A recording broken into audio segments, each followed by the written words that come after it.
was the first jet on which newly fledged RAF pilots would gain their flying. French Hawk units of the Armée de l'Air de l'Armistice of the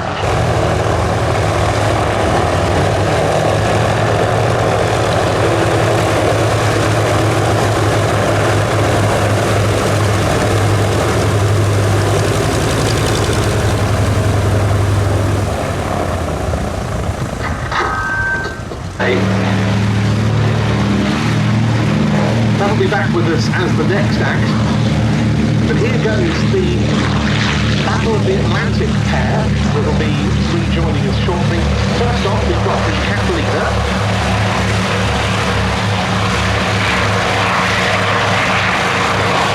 Swordfish 1 from Navy Wings, and in close formation with the Swordfish, an aircraft not employed during the Battle of the Atlantic, but nonetheless a notable biplane type from the interwar fleet air arm of the Royal Navy, the Hawk and Nimrod.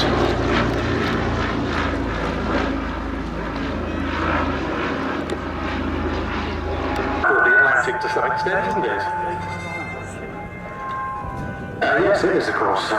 If you read your history books, particularly anything that concerns Churchill, very often you'll come across, what worried him, and the one thing that worried him was that we'd lose the Battle of the Atlantic.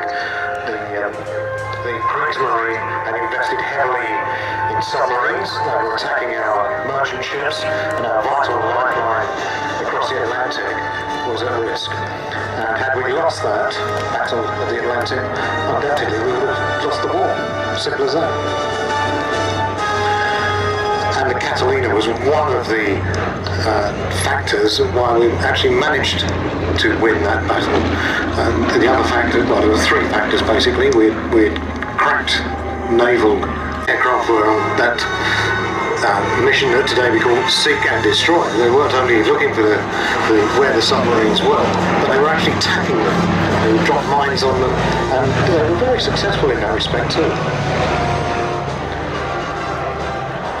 The Germans actually lost a huge number of submarines. There was a period, a really dark period for the Royal Navy and the merchant ships, where we were losing vast quantities of our maritime.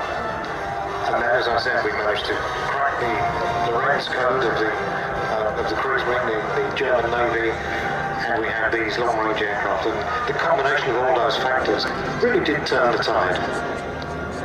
It's rather symbolic when the Catalina entered service with RAF squadrons based in Northern Ireland in 1941. Their first major success was as part of the hunt for the German battleship Bismarck, which was first located off the French port of Brest by a Catalina of number 209 squadron flying from Lough Erne in Northern Ireland. And despite gunfire from the Bismarck, it was shadowed by that and another Catalina from number 240 squadron until naval vessels were back in the vicinity, including HMS Ark Royal and its Swordfish, which I suspect we'll come on to. Yes, that's right. Yes. On in the markings of an OA-10A of the US Army Air Forces, absolutely, yes. They've been wanting to get their hands on them in the European theatre for some time, but they simply weren't available. These aircraft, such as this, were widely used around the world. In fact, they were used a lot in the Pacific War. Yes. This is the 5th Emergency Rescue Squadron, whose colours this Catalina, owned by Plain Sailing, wears. This is operated effectively privately. There's a consortium of owners.